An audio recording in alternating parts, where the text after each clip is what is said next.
ओंकार जी, आप बताइए, आपके नजरिए से क्या कारण है कि डेंगू इतना हाहाकार मचा रहा है कि अभी 10 महीनों में ही 14 लोगों की जान चली गई हरियाणा में। मनु जी, पहले तो मैं आपका और आपके चैनल का दिल से शुक्रिया अदा करूंगा, जिन्होंने बहुत ही महत्वपूर्ण मुद्दा जो आम व्यक्ति के स्वास्थ्य से संबंधित है उसके ऊपर चर्चा का विषय चुना और उस पर चर्चा हो भी रही है। मैं बताना चाहूंगा कि अभी मैं अपनी बहन हेमा पांडे की बात सुन रहा था। उन्होंने दो कारण विभा बताए। पांडे नाम उन्होंने है पहले उनका। तो बताया, उन्होंने कहा कि आधे से ज्यादा केस सिर्फ दो डिस्ट्रिक्ट में, हिसार और पंचकुला। दो उन्होंने कारण बताए। एक कारण तो उन्होंने बताया कि कोरोना काल में जनता की जो कोरोना के जो मरीज रह चुके हैं उनका इम्यूनिटी सिस्टम कमजोर हो गया, जिसकी वजह से डेंगू होने से उनकी डेथ के केसेस बढ़ रहे हैं। दूसरा उन्होंने बताया सफाई कर्मचारियों की हड़ताल। ये दोनों के दोनों कारण सरकार को मालूम है। ऐसा नहीं है कि कोरोना काल के जो साइड इफेक्ट्स हैं वो सरकार को अब पता लग रहे हैं। कोरोना को बीते हुए भी 2 साल होने को है, इनको सब पता है कि इम्यूनिटी सिस्टम कमजोर हुआ है। दूसरा, अगर सफाई कर्मचारी हड़ताल कर रहे हैं तो इसमें कमी किसकी है? जनता की है, कमी इन्हीं की है। सरकार में ये बैठे हैं। अगर कोई सफाई कर्मचारी हड़ताल कर रहे हैं तो देखिए क्यों हड़ताल हो रही है, उसका कारण रिमूव करे। ये सरकार की सरासर फेलियर मैं कहूंगा सरकार को और प्रशासन का। स्वास्थ्य मंत्री जो है उनको सिर्फ अपनी पड़ी हुई है, हर रोज अखबार में खबर आना, ट्विटर पर जवाब देना, बस। इसके अलावा कोई अच्छी पॉलिसी के ऊपर उनका कोई ध्यान नहीं है।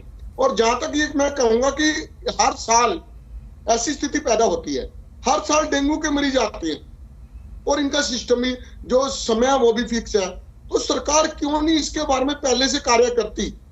जैसे इसके लिए फॉगिंग सिस्टम, मैं अंबाला का निवासी हूं, यहां तो कोई फॉगिंग मैंने देखी ही नहीं। फॉगिंग सिस्टम क्यों नहीं इनका मजबूत? समय पर फॉगिंग होनी चाहिए, मच्छर पैदा नहीं होने चाहिए। सफाई व्यवस्था बहुत जरूरी है। नालों में पानी तो खड़ा हुआ है, गंद भरा हुआ है, सफाई व्यवस्था क्या करेगी? सफाई कर्मचारी ज्यादातर तो मनु जी इन्होंने ठेके पर दे दिए। ठेके वाले कर्मचारी क्या करते हैं क्या नहीं करते ये तो आपको भी मालूम है। ज्यादातर कामों में ठेका मिला हुआ है, ठेके के पैसे उनकी जेब में जाते हैं, काम करते नहीं है। मैं एक छोटा सा उदाहरण दूंगा। अंबाला छावनी में मैंने पता किया, रात की सफाई, छोटा सा क्षेत्र अंबाला छावनी, 12 क्रॉस रोड जो ओल्ड सिटी है, रात की सफाई का ठेका 20,80,000 रुपए दिया हुआ है और लगभग 25 से 30 कर्मचारी रात को काम करते हैं सफाई के लिए। एक कर्मचारी की तनख्वाह 12,000 रुपए, 3,60,000 रुपए महीना सरकार ठेकेदार से, जो ठेकेदार है वो कर्मचारियों को देता है और सरकार 20,80,000 रुपए महीना ठेकेदार को दे रही है।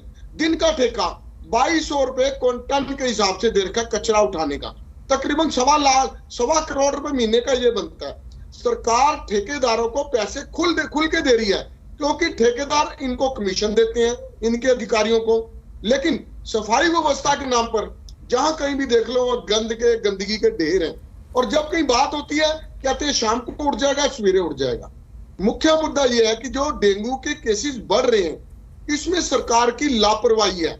लापरवाही कैसी है? एक तो जब इनको मालूम है मौसम बदलता है, डेंगू के केसेस आते हैं, पहले फॉगिंग सिस्टम तैयार होना चाहिए।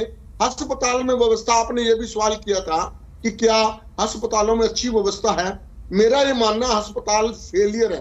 कोई भी मरीज इनके पास जाता है, रेफर टू पीजी कर देती है, कोई उसकी सही तरीके से देखभाल नहीं होती। ठीक है, तो इसमें टोटल फेलियर सरकार का मानूंगा इसके पीछे में, इसमें और किसी की कोई गलती नहीं है।